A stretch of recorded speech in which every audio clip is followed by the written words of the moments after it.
Well, united against state capture and appeal to government to restore the country's dignity. Those are just some of the stories that we'll be looking at throughout the course of this evening on a very dramatic day. The report finally out and people combing through it even as we speak. So it all centres on this. The much anticipated and explosive report suggests that there is evidence of corruption and improper relationships among South Africa's politicians, state-owned companies and the Gupta family that calls for further investigation. After a legal flurry today, all the pages of that report titled "The State of Capture" have now been made public. The report was initiated by the former public protector, Madonsela, following claims that the Gupta family had influenced the awarding of contracts to state-owned enterprises and even the appointment of ministers to the executive. President Jacob Zuma, who was informed he was implicated in the report, had tried to block its release, but the president withdrew his application earlier today. In the report, Madonsela has recommended that a commission of inquiry headed by a judge be set up within 30 days to investigate the alleged influence over important government activity. Well, the report raises serious concern about the relationship between the CEO of Eskom, Brian Molefe, and the Gupta family, which it calls unusually close. In the State of Capture report, Madonsela says that links between Molefe and the family, as well as officials from Gupta-owned companies, cannot be ignored because Molefe did not declare his relationship. The report focuses on the purchase of Optimum coal mine that supplies coal to Eskom by a Gupta-owned company, Tegeta. It was purchased by Tegeta from Glencore under controversial circumstances. The report raises questions around the involvement of the Mining Minister, Msebenzi Zwane. That is to say that he travelled to Switzerland to negotiate between Glencore and Tegeta.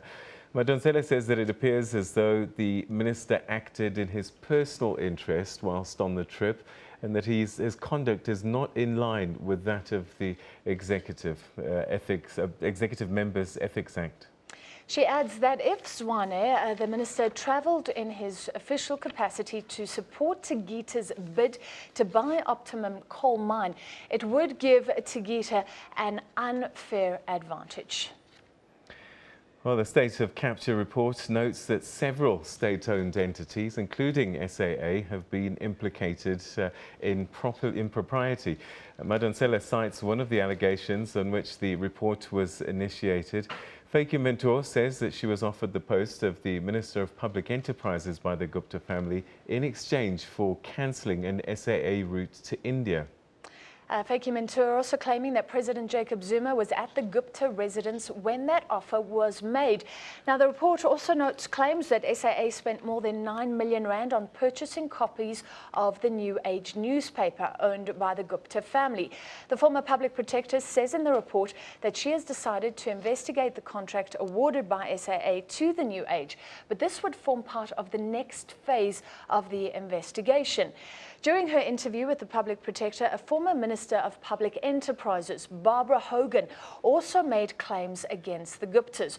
Hogan says during a state visit to India, it seemed that members of the Gupta family had taken control of proceedings.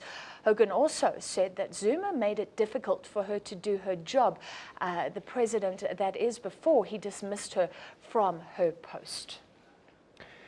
The public protector says that she has also decided to investigate contracts concluded between the state arms company Denel and VR Laser Services, but this will form part of the next phase of the probe. VR Laser Services is linked to the Gupta family and it entered into a joint venture with Denel called Denel Asia. It was formally announced that Denel Asia, headquartered in Hong Kong, would be established to find new markets in the East. Madonsela notes media reports that claim that the Guptas were benefiting from teaming up with Denel to profit from the sale of its products, and that it was claimed the joint venture was not approved by the relevant authorities.